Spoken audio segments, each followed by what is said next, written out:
Hello et bienvenue dans cette toute nouvelle vidéo.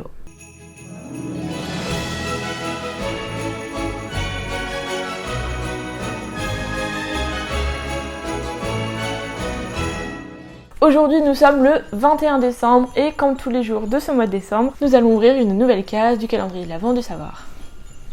Et aujourd'hui nous allons parler du solstice d'hiver. Alors oui, vous avez sûrement déjà entendu ce terme de solstice. Alors déjà c'est très dur à dire, donc j'espère que je vais réussir à le prononcer correctement. C'est vraiment pas sûr, mais on va essayer. On va faire de notre mieux et ça c'est le plus important. Bon, ce terme de solstice vous dit sûrement quelque chose, mais vous avez peut-être aucune idée de ce que se cache derrière ce terme. Et donc vous êtes sur la bonne vidéo, puisque je vais vous expliquer ce qu'est le solstice d'hiver. Alors, tout d'abord, il faut savoir que ce jour, nommé solstice d'hiver, est en fait le jour le plus court de toute l'année et donc la nuit la plus longue. Le terme solstice vient du latin solstitium, mot qui est composé de sol, donc pour le soleil, et de status qui signifie s'arrêter. Donc en fait, solstice signifie le soleil s'arrête ou bien le soleil immobile. Et voilà, fin de la vidéo.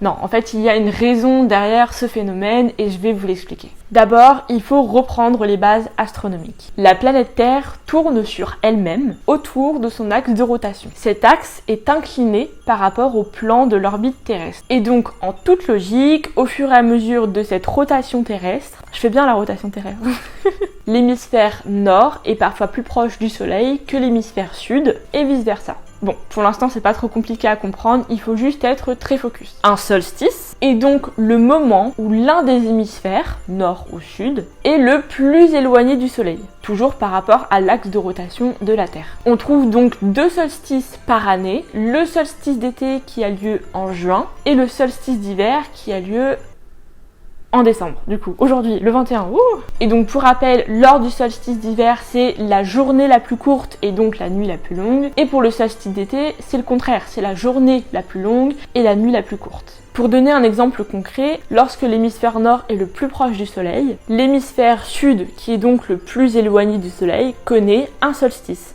Et c'est aussi pour cette raison assez logique que quand c'est l'hiver au sud, c'est l'été au nord, et quand c'est l'hiver au nord, c'est l'été au sud. En France, c'est le laboratoire de l'Observatoire de Paris qui calcule plusieurs années à l'avance le solstice d'hiver et le solstice d'été. Et ils parviennent à déterminer l'heure précise à la minute près. Puisqu'en réalité, ce phénomène ne dure vraiment qu'une demi-seconde, car la Terre ne s'arrête pas de tourner.